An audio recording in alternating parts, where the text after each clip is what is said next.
Hola, buenas tardes. Buenas tardes. Hola Enrique, ¿cómo anda? Hola Mati, ¿cómo estás? Buenas tardes. Bueno, esperamos unos minutitos y ya Buenas tardes. empezamos.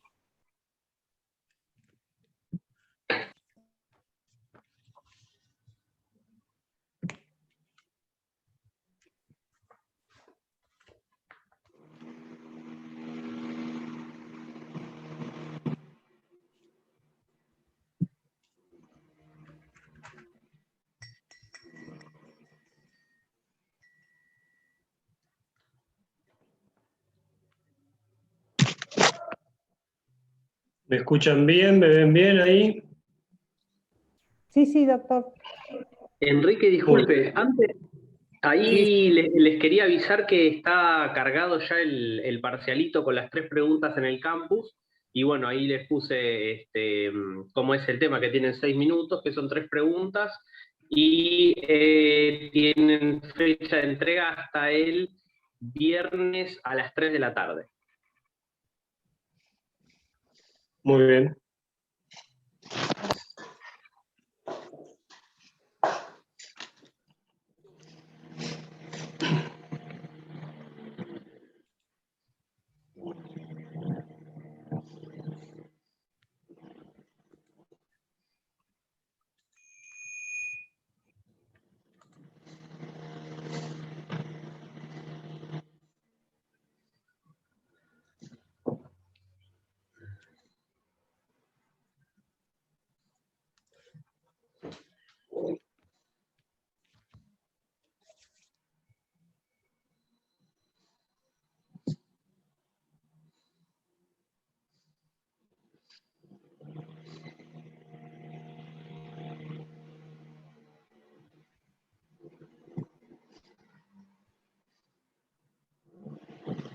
Bueno, vamos a empezar. A ver, uno de los contratos que tenemos, que es uno de los contratos un poquito más complejos que hay en la materia. En realidad todos los contratos, si uno piensa, por ejemplo, un contrato que parecería fácil como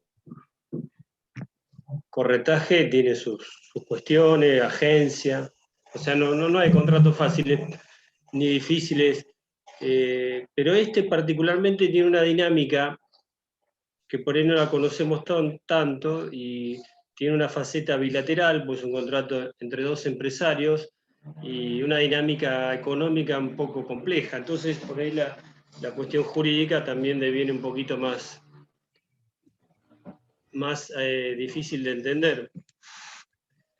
Como siempre, lo primero que tenemos que entender en el análisis de cualquier figura del derecho empresarial es la realidad económica, ¿no? Nos decía un profe, primero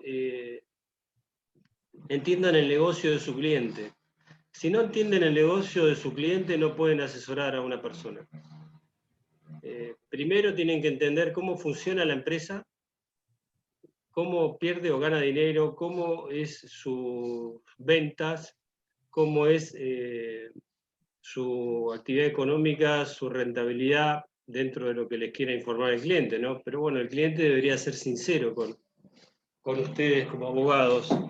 ¿no? Donde no hay sinceridad, es como un matrimonio, ¿no? Si se ocultan cosas, mal podemos asesorar a nuestro cliente. Si nosotros le decimos a nuestro cliente, ¿cuántos proveedores te venden la mercadería? Nos dice 10 y en realidad tiene 2, cambia mucho el análisis de alguna perspectiva económica, ¿no? Vendés en negro, lo cual no se debe hacer, pero a veces es una realidad inevitable. Sí, vendo un 10% en negro, o un 90%, o el 50%, o tengo todo en blanco. O sea, el cliente nos tiene que decir la verdad.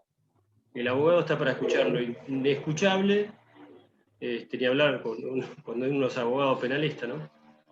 Pero en lo económico, en lo comercial, en lo empresarial, la verdad económica desnuda. Tenemos que preguntarle todo y saber todo. A ver, ¿cómo es tu negocio?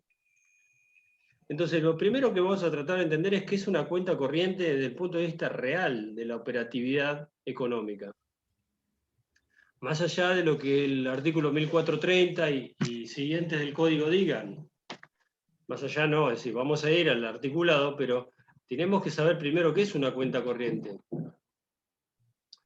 La cuenta corriente es una operatividad, es un sistema económico, un sistema de intercambio económico un intercambio de partidas y de dinero y de cuestiones de tipo patrimonial y económico y financiero entre dos empresarios, entre dos sujetos con actividad económicamente organizada, donde ellos van a tener una relación de tipo permanente y universal, y se van a intercambiar productos, dinero, activos, cosas, bienes, créditos, de forma permanente. Siempre viene bien un ejemplo, ¿no? Es decir, ¿qué estamos hablando cuando hablamos de una cuenta corriente? Hay tres tipos de cuenta corriente, pero la que vamos a ver es la cuenta corriente empresarial, o la cuenta corriente y puntito, un puntito, como dice el código, cuenta corriente punto, que es, por ejemplo, yo suelo ponerles algún ejemplo, una panadería, por ejemplo, o una fábrica de una metalúrgica. Es decir, una panadería, ¿con quién va a tener una relación permanente habitual? Es con el molino harinero, con el señor distribuidor de harina, eventualmente, ¿no? Por ahí no directamente con el molino, sino con un distribuidor de harina. O sea, el distribuidor de harina le va a llevar bolsas de harina y el señor panadero le va a pagar, le va a ir pagando. Entonces, un día le baja 10 bolsas, el otro día 8, el otro día le baja otro tipo de productos conexos con la panificación, y el panadero le va dando dinero. Y en un momento cierran esta relación y dicen, a ver, ¿cuántas bolsas de harina me dejaste? ¿Cuánto dinero te envié y cuánto te debo?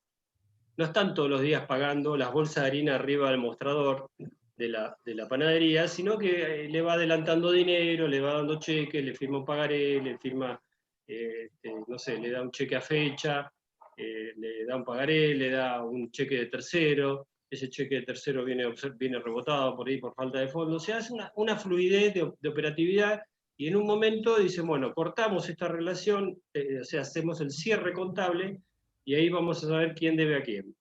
Porque quizá ni ellos lo sepan.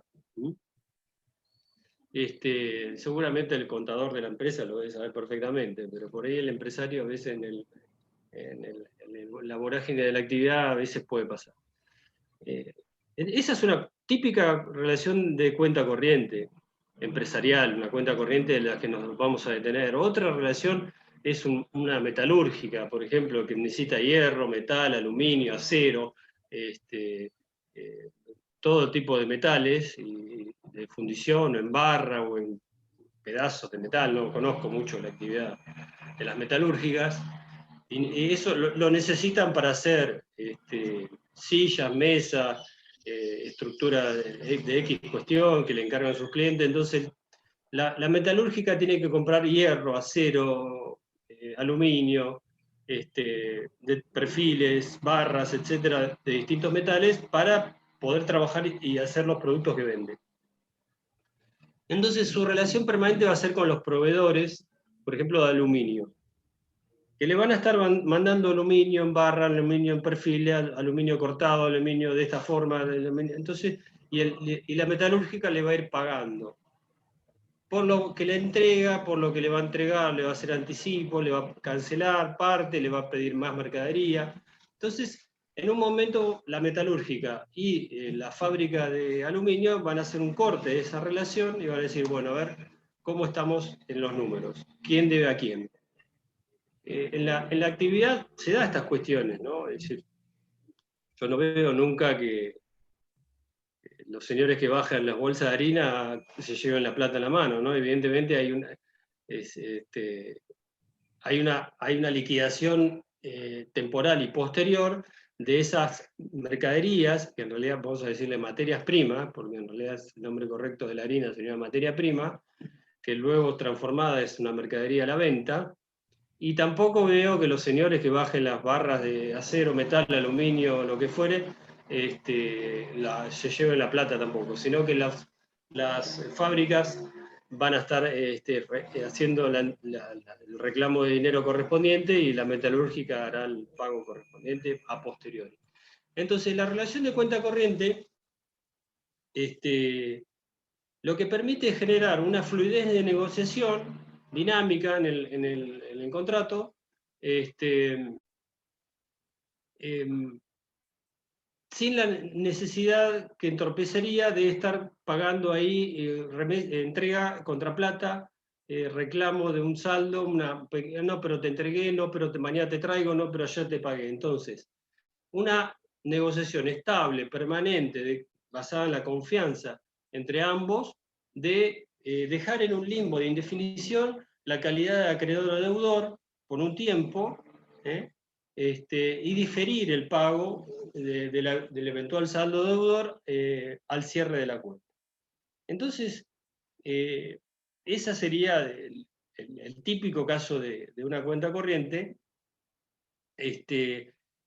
a diferencia de otros dos tipos de cuentas corrientes que también son muy habituales, que es la cuenta corriente bancaria, que es una dinámica totalmente distinta, donde interviene una entidad financiera y la operatividad de cuenta corriente bancaria está regulada por el Banco Central de la República Argentina y existe el servicio de cheques en algunos casos, y tiene otro tipo de regulación y ante todo una de las partes es una entidad financiera, ¿no? Y la otra cuenta que también a veces conocemos es la cuenta simple o de gestión, que es la que... hay preguntas si estamos viendo cuenta corriente, sí. Y la cuenta simple o de gestión es la cuenta que a veces en algunos establecimientos uno puede abrir, o nos abren los negocios y nos entregan mercadería. Lo veo muy habitual en el tema de vestimenta, de ropa, donde uno compra ropa, entrega una parte, luego puede ir comprando otro tipo de indumentaria, eso queda como un débito en contra mío, luego llevo más dinero, al tiempo elijo otra indumentaria y voy teniendo una cuenta corriente, como se decía hace muchos años, como comprando de fiado, ¿no? Que es un término que los que tenemos unos años lo recordamos, que se decía... comprar de fiado es comprar con un pago a plazo, ¿no? En realidad es una venta de cosa mueble, de mercadería, en este caso indumentaria, a pagar en un plazo. No es una cuenta corriente en el sentido del que estamos hablando, sino es una cuenta simple, donde se me anota la mercadería que retiro, el dinero que entregué y queda ahí el saldo. Saldo que ya figura como deuda y que sería exigible, vamos a decir, pero acordamos diferirlo por la financiación que te estoy dando. Pero no es una operatividad de cuenta corriente como la que estamos hablando. Es una financiación a plazo simple de una venta de indumentaria o ropa o lo que fuera. Hace también muchos años Mi mamá, mi papá me mandaban al almacén y yo retiraba a la vuelta de mi casa, eso creo que se ha perdido. Yo iba y le pedía al almacenero, hola don Martín, deme jamón, deme coca, deme chau, hasta luego, y me iba. Y el señor anotaba en una libretita y mi mamá iba cada tanto y pagaba. Eso es una cuenta simple de gestión. Esas cosas, por la complejidad de las cuestiones económicas, se fueron perdiendo, ¿no? Uno ahora pienso que se fueron perdiendo. Yo no tengo almacenero, ¿no? Uno va a los mercados, bueno, ha cambiado la modalidad de comercialización. Pero bueno, esa es la cuenta simple o de gestión. El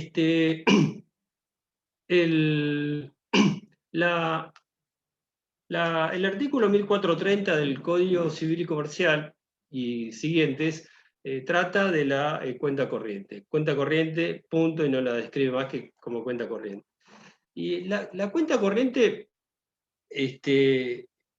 evidentemente es un contrato con una serie de características que yo puedo decirle básicamente tres muy importantes, ensayando una definición, que es un contrato donde hay una obligación y compromiso, es decir, genera una obligación, pero a su vez genera un compromiso futuro entre dos empresarios de entregarse en remesas, mercaderías, dinero, activos, bienes o los servicios que ellos intercambien en forma permanente y recíproca.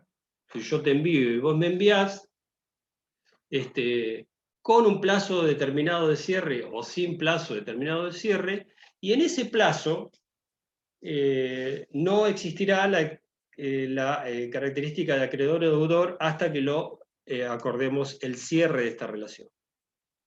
Es decir, tres notas que podemos decir como necesarias de que existan, es la obligatoriedad y el compromiso bilateral de la entrega de remesas, de activos, de cosas, de dinero, de servicios, en forma recíproca.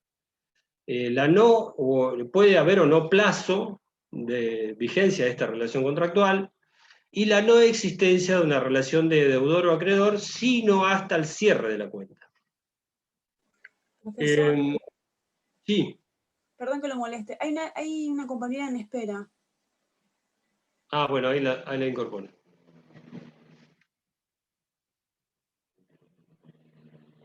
Yo no sé si lo...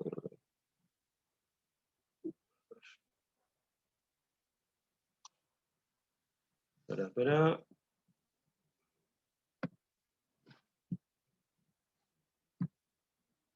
Ya está incorporada.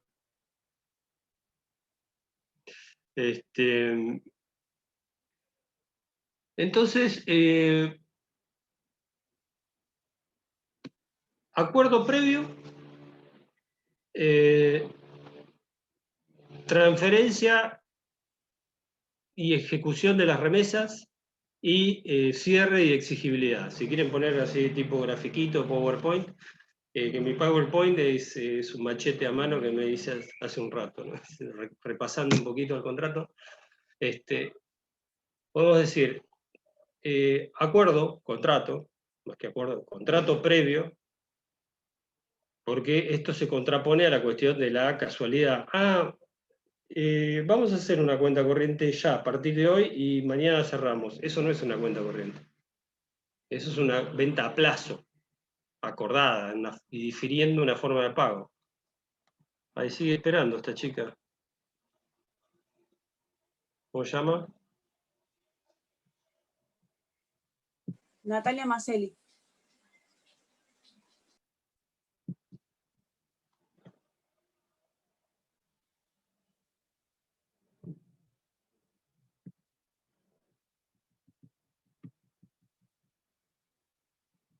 Ahí le digo a Matías que la admita. A mí no me parece la opción para aceptarla. Así que capaz que el host sea usted.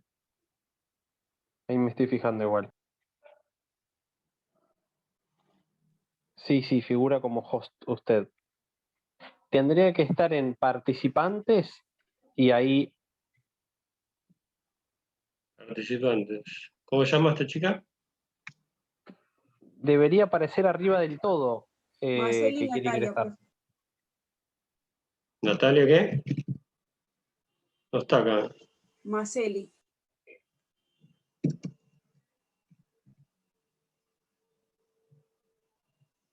No, no la tengo en la lista.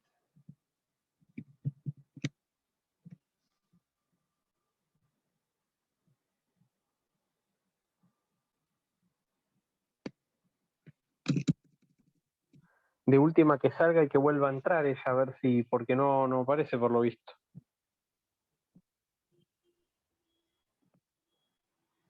Creo que está con otro link, me parece. Bueno, lo lamento, no la encuentro. Entonces, acuerdo previo, tiene que haber un contrato.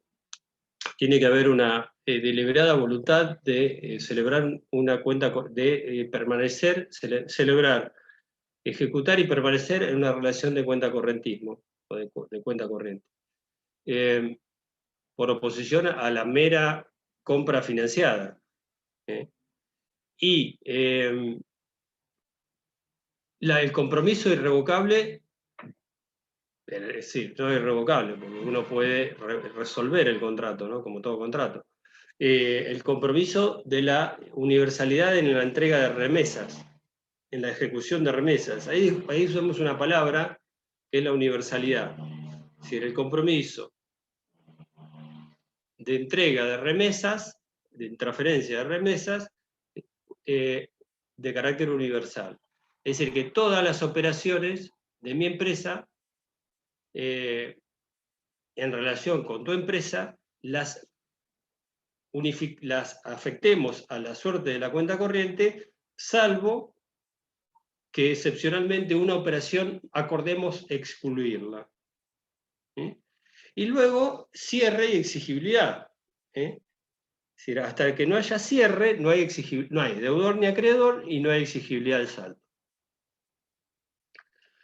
Puede ser que acordamos una cuenta corriente y yo empiezo a quedar en deudor. Si acordamos que el cierre va a ser a un año, el que queda como acreedor se empieza a preocupar y va a tener que esperar un año. No va a poder, a los 3 meses, si acordamos un año, a los 3 meses no va a poder pedir la ejecución del saldo. Por eso, más allá de ya entender la ley, conocer el contrato, el texto de la ley, hay que conocer el negocio del cliente. Porque hoy imagínense que a una empresa decirle que la exigibilidad del saldo no va a ser a un año, con un 50-60% de inflación anual. Está bien que las remesas van con el corrimiento de intereses, pero es arriesgar mucho para la empresa que puede llegar a cualquiera de las dos resultar acreedor. Doctor, le quiero hacer una pregunta respecto a eso. Sí. Yo tenía entendido, por lo que leí en los manuales, que el contrato de cuenta corriente común no tiene intereses en las remesas y sí el bancario. Le quería preguntar si el común también tendría intereses, por lo que dijo recién. ¿Cómo dijiste? Perdóname. El contrato común de cuenta corriente devenga intereses también en las remesas. Yo había entendido por lectura que únicamente el de contrato bancario. No. Devengan naturalmente intereses. Mirá.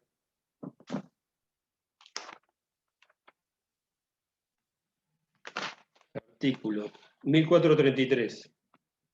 Excepto pacto en contrario, se entiende que las remesas devengan intereses a la tasa pactada o en su defecto a la tasa de uso y a falta de esto la tasa legal. Es por ley, salvo pacto en contrario. Salvo que pacten el no acaecimiento o corrimiento de intereses. 1433. ¿Estamos?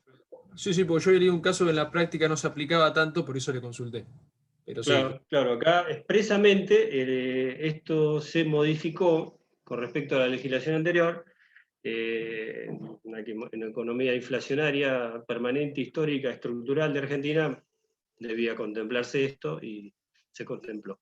La remesa subsiste, ingresa, es decir, desde el ingreso al cuentacorrentista es natural, legal y salvo pacto en contrario el inicio del corrimiento de intereses desde la recepción. Desde que recibiste las 10 bolsas de harina y no las pagaste, diríamos, hay un corrimiento natural del interés. Ahora vamos a ver ese tema. Características, ahí repasaba un poco el archivo que tenemos subido de la materia, que lo escribió el doctor Cataldo, muy detalladamente ahí se habla de contrato bilateral, bueno, obviamente típico, está legislado, consensual, conmutativo, oneroso, normativo. Eso de normativo, vamos a dejarle un margen de duda. Es de crédito, porque importa un crédito, porque si yo te entrego algo y no me lo estás pagando, estoy dándote un crédito, ¿no? De duración, de ejecución continuada, intuiti persone y aformal. Eso que más o menos entendemos todo de qué estamos hablando. En este caso, es decir, intuiti persone, ¿por qué? Porque yo entablé con una relación de permanencia por la confianza o el conocimiento que tengo de tu empresa y de tu comportamiento como empresario. Si no, no voy a celebrar la cuenta corriente. Eso es. El sucesor de un cuentacorrentista no podría pretender continuar con la relación porque era intuiti persona. No podría sustituirse o subrogarse o cederse la posición contractual salvo expresa aceptación del otro, ¿no?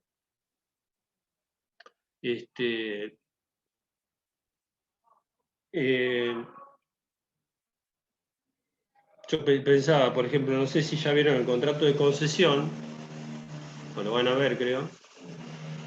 Las concesionarias automotrices, los que venden autos de las marcas, tienen con la proveedora, con la fabricante, una cuenta corriente, una relación de cuenta corriente subsumida, incorporada al contrato de concesión. Es un gran contrato, el contrato de concesión es una relación contractual compleja, multilateral. Cuando hablamos de concesión automotriz, hablamos de una mecánica económica que tiene incorporada una cuenta corriente. Cuando la fábrica le entrega 100 autos, el concesionario se los paga adelantada en forma previa, obviamente, y ellos tienen una relación de cuenta corriente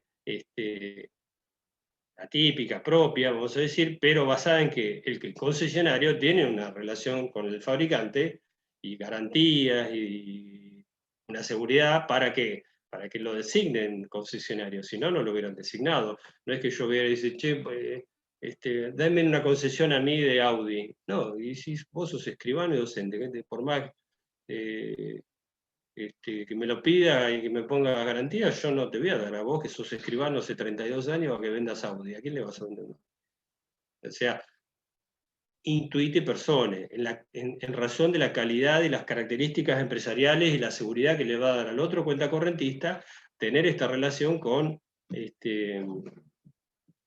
esta persona, ¿no? Aformal, no es necesario ninguna formalidad, se puede probar por cualquier medio, de duración, bueno, de ejecución continuada.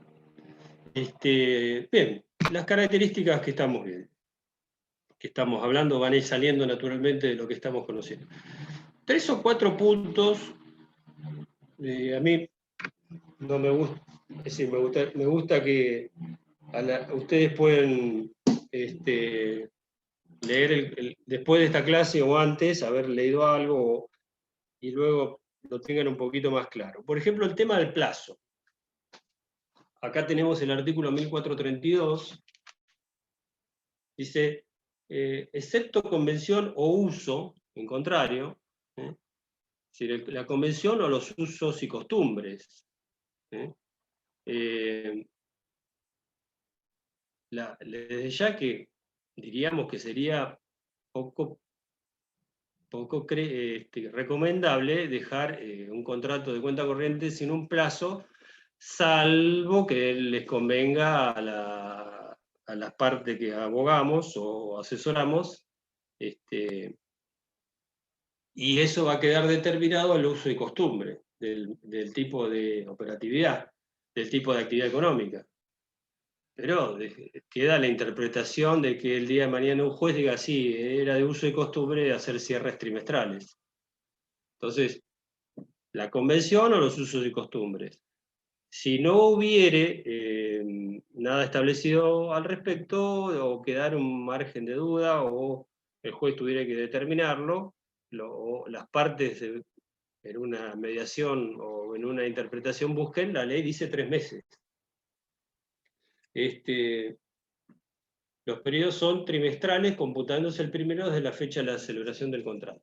Es decir, salvo convención, el plazo es trimestral, es decir, cada 3 meses la relación se debe cerrar y determinarse ahí la existencia de un crédito, de un acreedor y un deudor, trimestralmente. También puede existir el caso del contrato sin plazo determinado, ¿no? En ese caso, cualquiera de las partes lo puede rescindir, puede pedir el cierre en cualquier momento, con un preaviso de 10 días.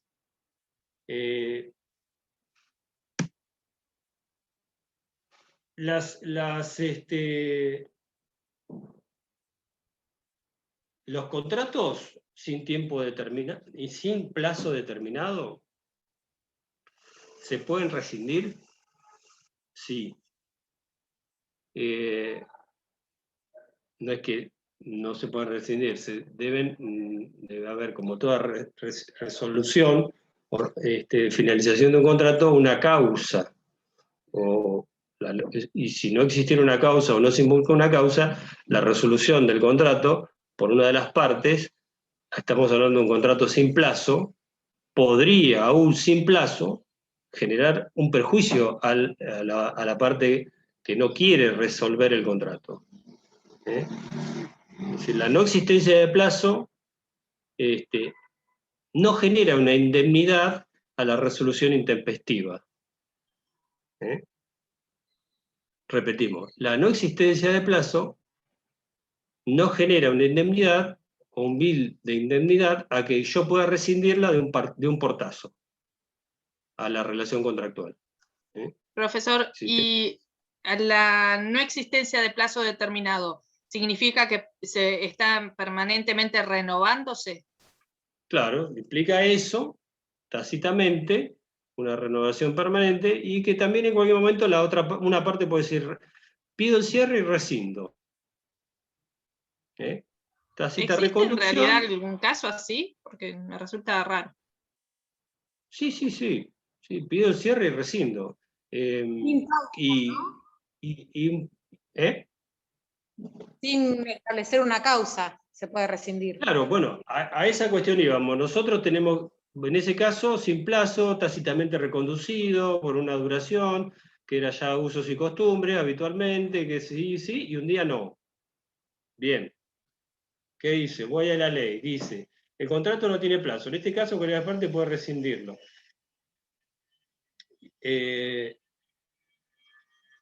Yo el contrato sin plazo tácitamente lo estamos renovando día a día y así continuamos. Y un día, una de las partes rescinde y pide la determinación de un saldo y el pago del saldo, unilateralmente, y rescinde la relación contractual. En ese caso, una notificación de 10 días. Ese solo mecanismo no evita la existencia de un daño de la otra parte.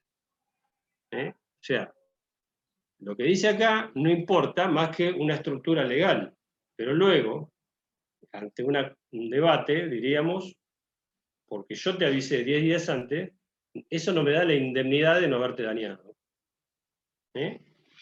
Porque yo puedo dañarte igual, ¿no? Yo cumplí con los 10 días, sí, pero te estoy dañando.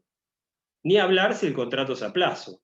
Si es a plazo, si rescindo antes del plazo, voy a tener que indemnizar evidentemente, por la intempestiva resolución del contrato. En ambos casos puede haber un daño. Eso es lo que quiero, porque en la práctica se da, porque en la realidad se da. En los 10 días, con 10 días no hacemos nada.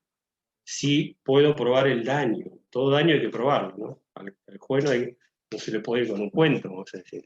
Me dañó y ahora estoy dañado emocionalmente. No, demuestre cuál fue el daño.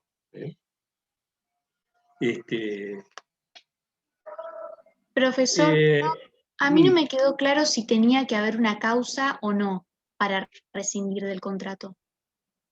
Sí, si no tenés causa, la causa, como podés decir, por incumplimiento, o rescindo porque no me pagaste, o rescindo porque vos tenés la culpa, porque el otro tiene la culpa, ¿a eso me refiero? ¿A eso me preguntás? Es decir, si yo puedo rescindir porque el otro no me cumplió, o tu pregunta es si yo puedo rescindir en cualquier momento. Claro, porque querés. Sí, bueno. Y como decíamos el caso, continuó, y un día digo, no quiero más. Te notifico por 10 días y rescindo. Bien, en principio hiciste lo correcto, con o sin causa. Ahora, la otra parte, con o sin justificación. Creo que a eso vas vos, ¿no? Claro, ahora sí. Con o sin un motivo justificable. Porque por ahí ni siquiera hay un motivo. Me cansé, busco otro cliente. O cierro las operaciones en esta zona. Una razón justificada, o por un capricho. Bueno. Notifiqué 10 días y rescindí. Y la otra parte no fue culpable. Bueno, ahí abre un debate si eso genera un daño o la otra parte se considera dañada, podrá pedir una indemnización. Es decir, no tengo que tener una causa que me justifique la rescisión. Puedo hacerlo, pero el obrar, aún legal, de que yo puedo rescindir, y aún utilizando la notificación de 10 días, puede ser dañosa a la otra parte. Y ahí el juez tendrá que ver esa causa invocada, si justifica la terminación del contrato, y es legal, y el juez considera que es legal y jurídica esa terminación del contrato. También hay que considerar que las cláusulas de resolución automática, como en este caso, que como no hay nada escrito, yo me considero con derecho a resolver en forma automática el contrato, son válidas en los contratos sin plazo. Lo que puede tornar que esa cláusula es válida, pero puede ser abusivo el ejercicio de la cláusula. Eso lo vamos a ver bien claramente en el contrato de concesión que hay casos al respecto. Concesión automotriz.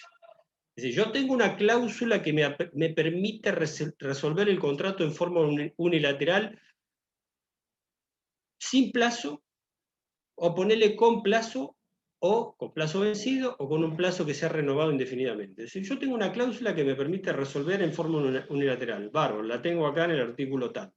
Ahora, el ejercicio de esa cláusula lo tenés que aplicar en forma legítima, en forma razonable y equitativa.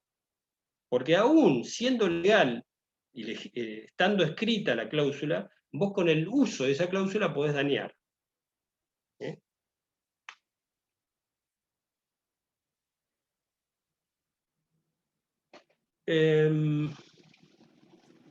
Entonces, doctor, por eso pone en el artículo, en el inciso, pone que hay que esperar a que se termine el plazo establecido por el contrato.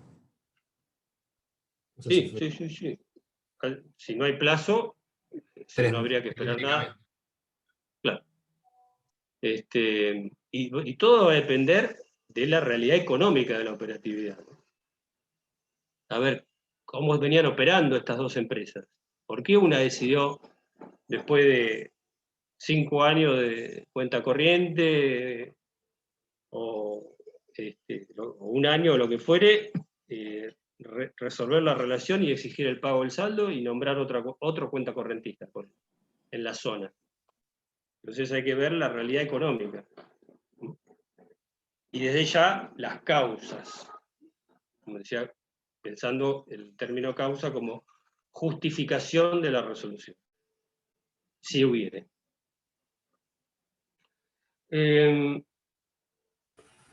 Profesor, Intereses, sí. pero a pesar de que Sí. le da los 10 días anteriores de notificación, tiene que esperar que termine el periodo, porque si lo notifica un día 5 del mes, Claro. para Sí. pasan los 10 días, es el 15, tiene que estar al 30 o al 31 de ese mes para poder finalizarlo, ¿o no? Sí, hay que cumplir con la operatoria establecida por la ley y ahí cumplirías con el aspecto formal de la notificación. Pero te reitero, eso no te exime de poder dañar.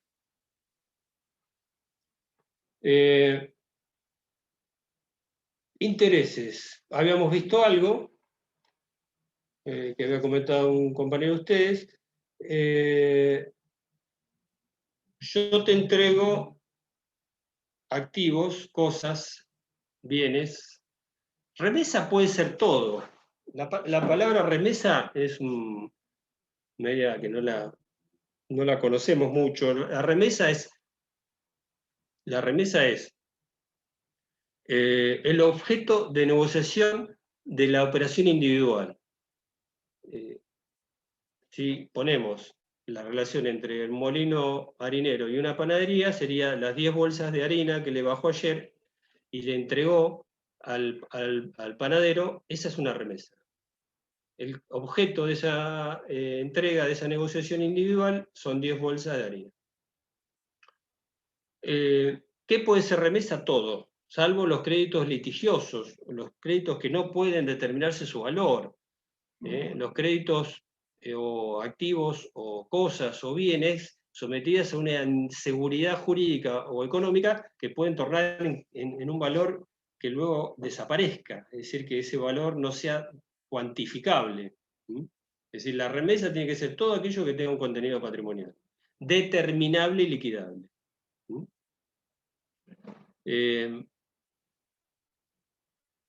Esa remesa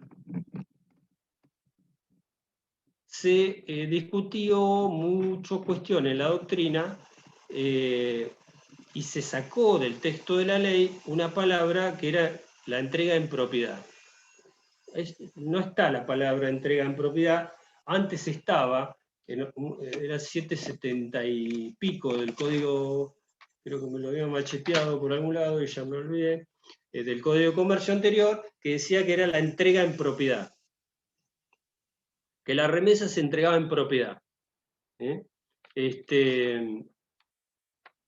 Y eso se quitó de la nueva redacción. La nueva redacción dice que el cuentacorrentista esas 10 bolsas de harina no las entrega en propiedad. No lo dice el código. Pero está bueno pensarlo así, ¿no? No lo dice, pero lo decía la ley. ¿Por qué? Porque yo esas 10 bolsas de harina las vendí. Hay una compraventa de materia prima, jurídicamente. Es decir, la vendo, acá, es una transferencia a cambio del pago de un precio, es una compraventa de materia prima. ¿Es así o no es así? No es así, porque no es una compraventa. Es una operación de transferencia de remesa en el marco de otra operatividad más compleja a una compraventa que es cuenta corriente. Entonces, no es una compraventa de mercaderías, de materias primas, perdón, pagada a plazo o de contado. No es. Está mal decir que es una compraventa. Pero no está mal, tu opinión, ¿no? Decir que se entrega en propiedad, porque la harina se las di, no se las doné, no se las dejé en depósito, le transferí la propiedad. No lo dice la ley, pero yo quiero, pensándolo desde el punto de vista jurídico y contractual, yo pensaría, es un pensamiento, que sigue subsistiendo la entrega en propiedad de la remesa. Entró en el patrimonio, bueno, tiene todas las características de la adquisición de la propiedad de la mercadería, de la materia prima. pero el código no lo dice. Recepcionada la remesa, y ahí hacemos un pequeño homenaje al famoso remito, instrumento despreciado por el derecho. ¿Qué es un remito? Un papelito con menos entidad que esta hoja que macheteé para la clase. Es un papelito así, que se firma arriba del capó del camión, o del mueble de la panadería, que lo firma un empleado, y dice recibido y la fecha. Esa es el instrumento, como vieron cuando vieron contabilidad, ¿cómo se llama eso? A ver si entendieron algo de contabilidad. ¿Cómo se llama ese remito? Documentación respaldatoria. Pero, ¿a quién la quiero mucho? A ver, ¿a quién la voy a poner en el... ¿Quién me lo dijo eso?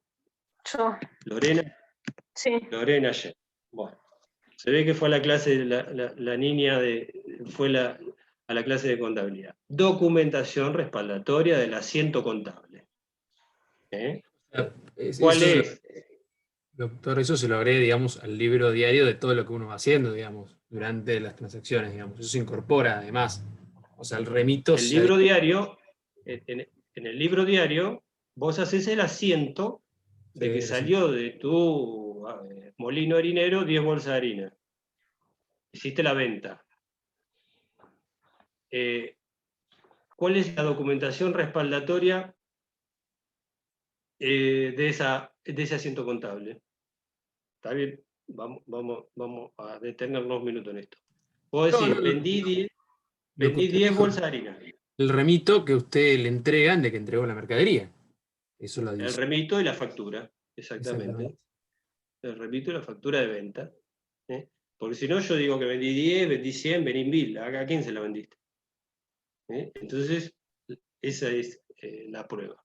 No la prueba, sino la conformación regular de un asiento contable. Entonces, desde que se remite, desde que se recibió la mercadería, la materia prima o lo que fuere, desde ese momento surge a favor del acreedor de la operación individual intereses. Las remesas devengan intereses a la tasa pactada o en su defecto, y a falta de esta, la legal. De ahí hay una serie de incisos que sobreabundan un poquito más en la cuestión. También el saldo genera intereses. O sea, las remesas van a generar intereses que se deben pactar, o si no va a ser a los usos de costumbres, o si no a la tasa legal, y eso se determinará ante el juez, determinará el juez si las partes no se ponen de acuerdo. Y el saldo impago también genera intereses. Y ese saldo impago se puede capitalizar en el próximo renovación de la relación cuenta correntista en un nuevo asiento que va a incluir los intereses devengados. Eso se llama anatocismo, capitalización de los intereses. Eso es legal. Ese tema sí lo hemos visto en obligaciones. Sí, claro, claro. Hay una muy buena profesora que es mi querida hermana que sabe mucho de esto. Entonces yo no me meto a hablar muchas cosas porque no hablo de obligaciones porque mi hermana me reta.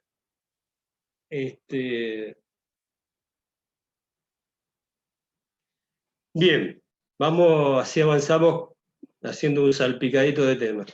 De remesas, 1431, la relación recíproca de remesas, si esas 10 bolsas de harina llegaron a la panadería y el panadero le dio un cheque, le envió un cheque o le hizo una transferencia, ambas son remesas, es decir, tanto la materia prima como el dinero.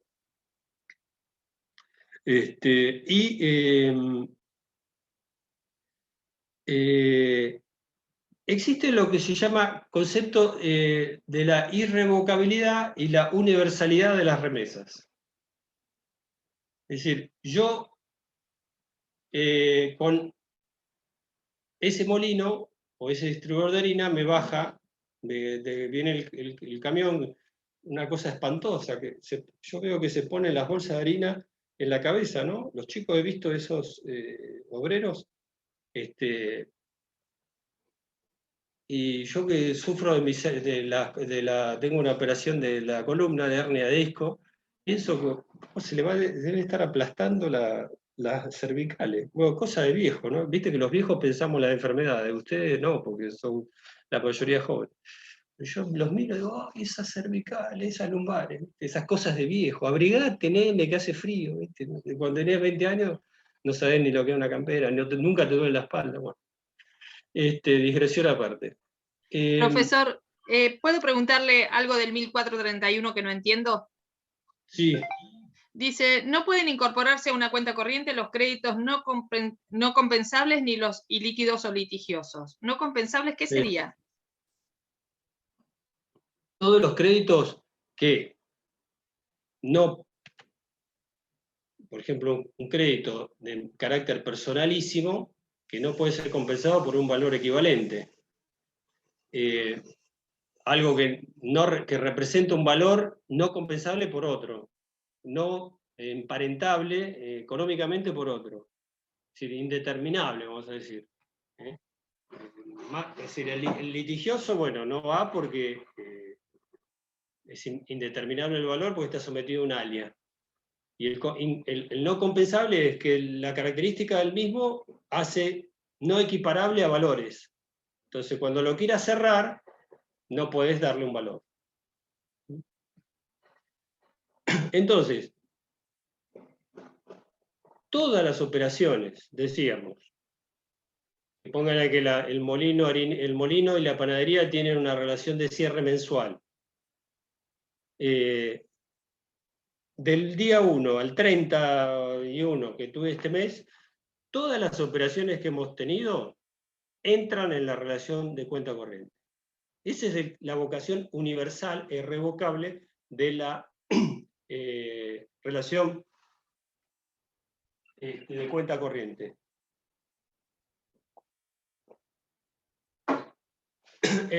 Ninguna de las partes puede pretender excluir operaciones salvo pacto expreso. Si todos los días nos llegan 10 bolsas de harina y, por ejemplo, los sábados nos llegan 20 porque la gente los domingos compra más pan. Yo al cierre de la cuenta no puedo decir, no, la harina que me trajiste los días sábados no la incluimos. Porque habíamos quedado en eso, ¿viste? Como te dicen, habíamos quedado en eso. ¿Viste? ¿Habíamos quedado dónde?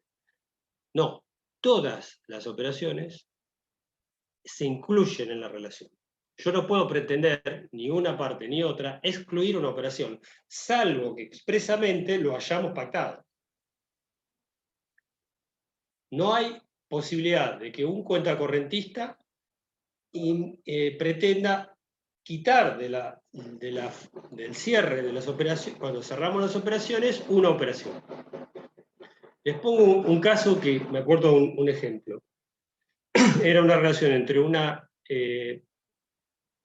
un tornero, un señor que hacía piezas de acero, las hacía él, tenía una metalúrgica, diríamos, chica, pequeña, y él le iba comprando productos a una fábrica grande, barras de metal, barras de esto, para hacer los productos que él vendía.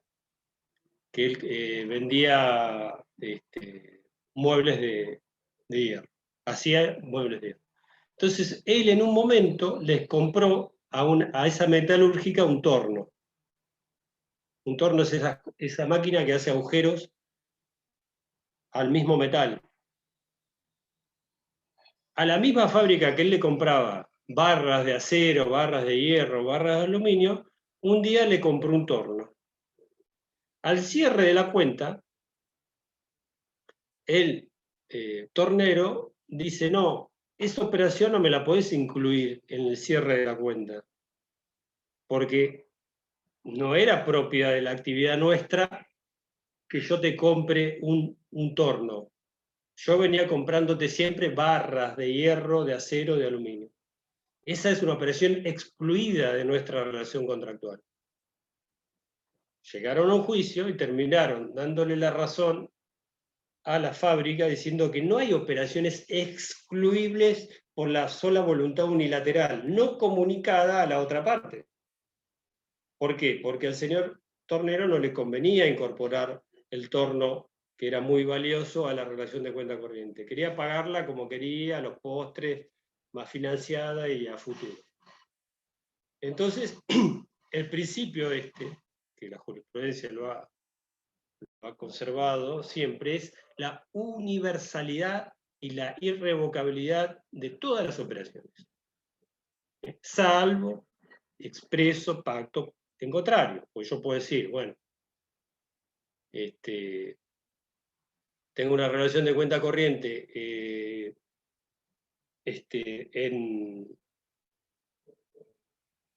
por ejemplo, con una metalúrgica, y lo que yo te compre de acero inoxidable no entra en la relación de cuenta corriente y eso me lo tenés que pagar de contado. Por ejemplo, que el acero inoxidable sea más caro. Si salvo pacto expreso.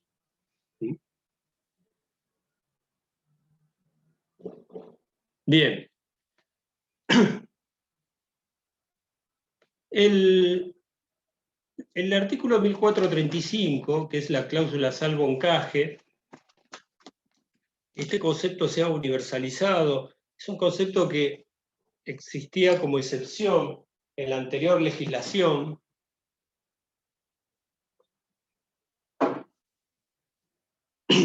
¿Qué quiere decir? Si todas las transferencias de remesas se hacen con la cláusula salvo encaje. ¿Qué quiere decir? Que yo, al transmitirte una remesa que sea un título de crédito o un crédito, no solo un título de crédito, un documento cambiario, sino un crédito, yo te transmito no solo un cheque, un pagaré, sino que te transmito un crédito contra un tercero que yo tengo, te cedo un crédito que yo tengo contra un tercero. Aunque no sea un título cambiario, se hace con la modalidad de cláusula salvo encaje. ¿Qué quiere decir? Que si al momento del vencimiento de ese título de crédito o ese documento cambiario tenía un plazo, ese plazo se conserva. No es que por entrar en la cuenta corriente se torna exigible.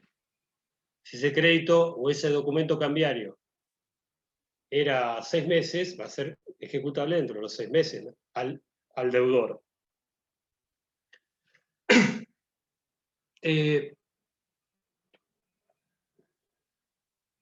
Yo lo recibo ese crédito o ese documento cambiario con la cláusula salvo encaje. Yo lo recibo con la cláusula salvo encaje. ¿Qué te lo incorporo?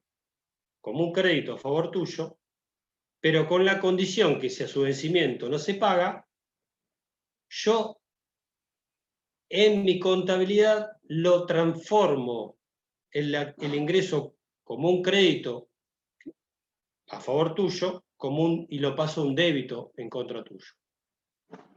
Si vos me diste un cheque y ese cheque no me lo pagaste, yo primero te lo puse como un crédito, porque en mi contabilidad vos me diste plata en un cheque. No me diste plata, me diste un cheque que es dinero, a futuro.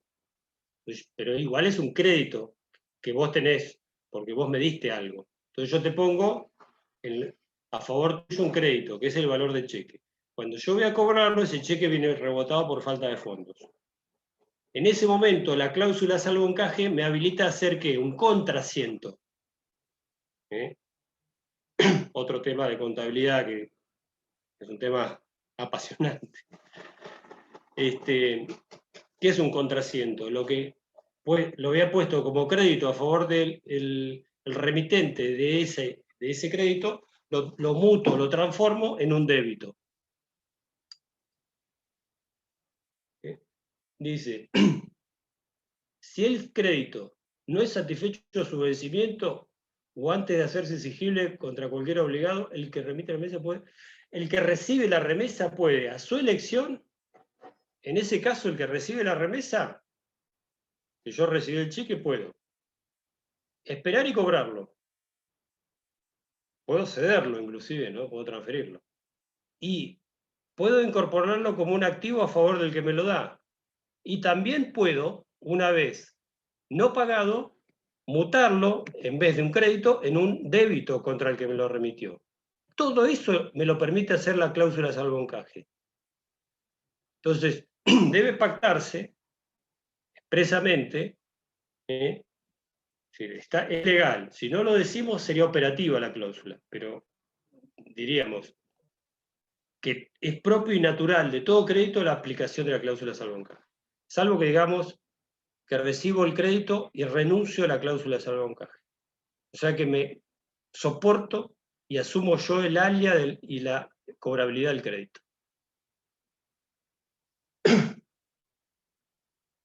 Dice, la eliminación de la partida, la última parte del artículo, de la cuenta o su contraasiento, no puede efectuarse si el cuentacorrentista receptor ha perjudicado el crédito o el título o valor emitido.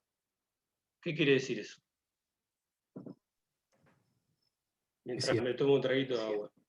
Que si afectaste el crédito que entregaste, no vas a poder borrar la deuda que tenés con el corrente. ¿Cómo lo podés perjudicar? ¿Cómo lo podés perjudicar? Y porque no lo va a poder cobrar. No lo va a poder cobrar. Sí, yo te doy un crédito a vos, te doy un cheque a vos. El cheque tiene un plazo para cobrarse. Si vos dejaste vencer ese plazo, vos perjudicaste el crédito.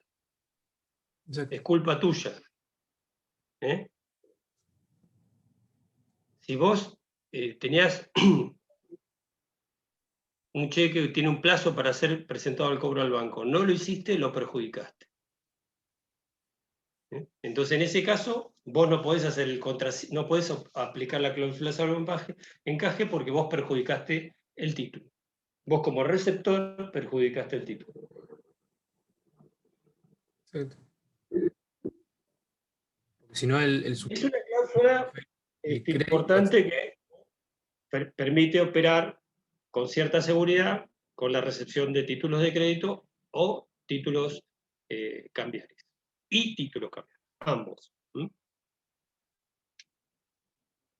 ¿Qué hora es? ¿Cómo estamos? 16:06.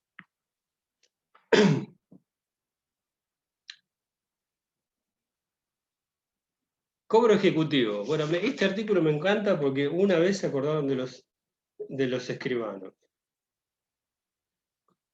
A la finalización del plazo del pactado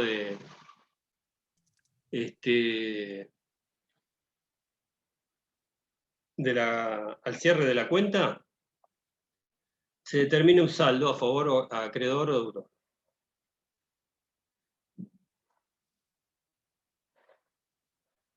Y el 1440 dice, puede demandarse por vía ejecutiva. Para demandar por vía ejecutiva establece un procedimiento.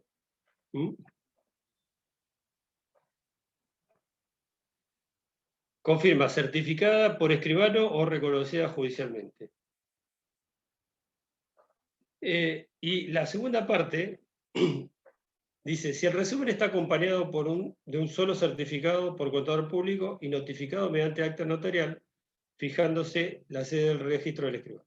Es decir, acá lo que da la ley la posibilidad de generar un saldo de título ejecutivo, de saldo deudor de cuenta corriente, tornarlo. Se murió. ¿Hola? Se escucha, pero no se ve. Sí, se escucha. ¿Me escuchan? Sí, se escucha, profesor. Porque a mí se me borra la imagen. Si el resumen está acompañado por un saldo certificado por un contador, es decir, que el contador, nuestro contador, certifique que hay un saldo a favor nuestro de tanto. Con ese saldo deudor certificado por un contador, vas con un escribano al domicilio del deudor y le notificás de la existencia del saldo. Con un escribano. Certificado mediante acto notarial en el domicilio contractual, fijándose la sede del registro del escribano para la recepción de observaciones. Entonces, el deudor tiene 10 días, ¿no? 10 días, para ir al domicilio del escribano y efectuar las impugnaciones del saldo. Si no lo hace, el escribano emite una constancia que han pasado los 10 días y el deudor no se ha presentado a impugnar el saldo. Y con eso queda habilitada la vía ejecutiva.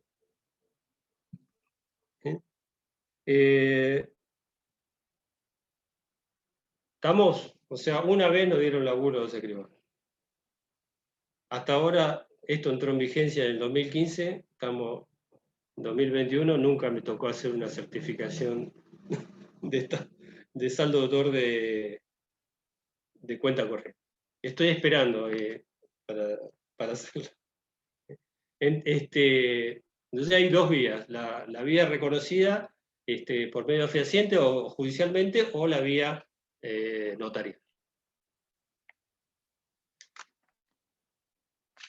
¿Cuándo se extingue el contrato? Es en 1441, ¿no? Desde ya, bueno, la extinción del contrato es el cierre y la voluntad de las partes, ¿no? Si no lo renuevan. La forma natural de extinción del contrato es la voluntad de las partes. El plazo contractual y la voluntad de las partes. Luego, quiebra, muerte o incapacidad.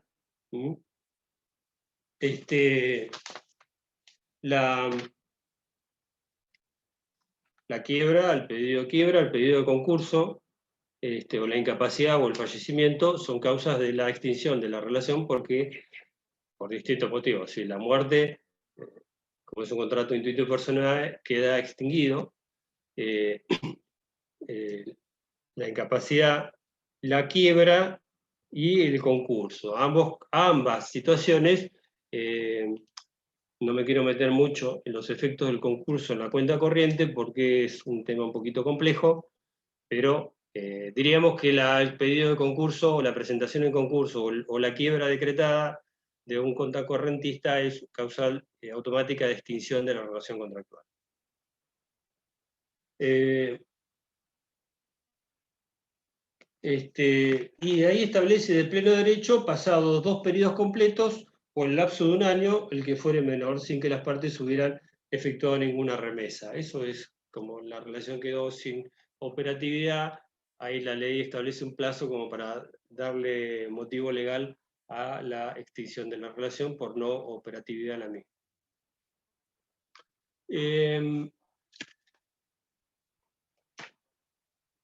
Bueno, creo que más o menos son los temas. Intenté hacer un salpicadito de los temas más importantes del tema, ¿no? De cuenta corriente. Ahí con el material que tienen y leyendo el código y reconociendo estos institutos no tendrían que tener mucho inconveniente.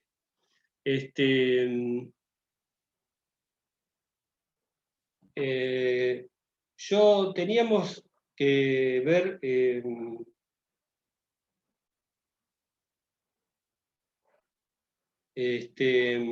¿Fideicomiso? el tema de fideicomiso, pero vamos a empezar el lunes con fideicomiso porque ya es mucho, ¿no? Cuenta corriente y fideicomiso en un solo día es como mucho. ¿Alguna pregunta, chicos? ¿Alguna duda?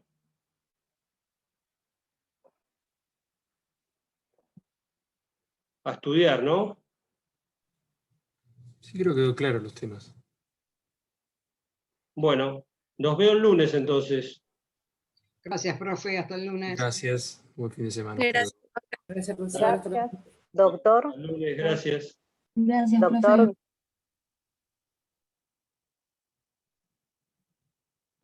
Doctor. Quiero hacer una pregunta, me parece. Sí, no sé si tomó lista. ¿Ya cortó? No, creo que está ahí. Porque como entré después, no sé si tomó No, lista. no tomó toma lista. lista él. No, no ¿No? tomó. ¿No tomó lista? No, ¿No? él no toma lista, Natalia Moyano tomó lista. No, no toma lista.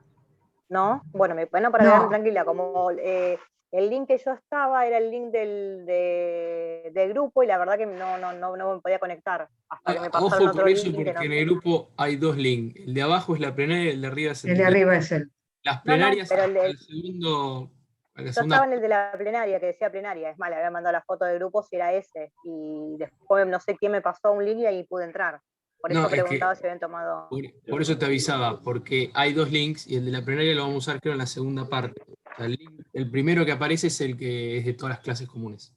Ah, de todas las clases, o sea, plenaria esa no. Ah, ok. Plenaria no se usa hasta la segunda parte, porque es los jueves las Ok. plenarias. Ok, bueno, gracias, muy amable. Entonces no tomó asistencia. No. Bueno, gracias chicos. Adiós.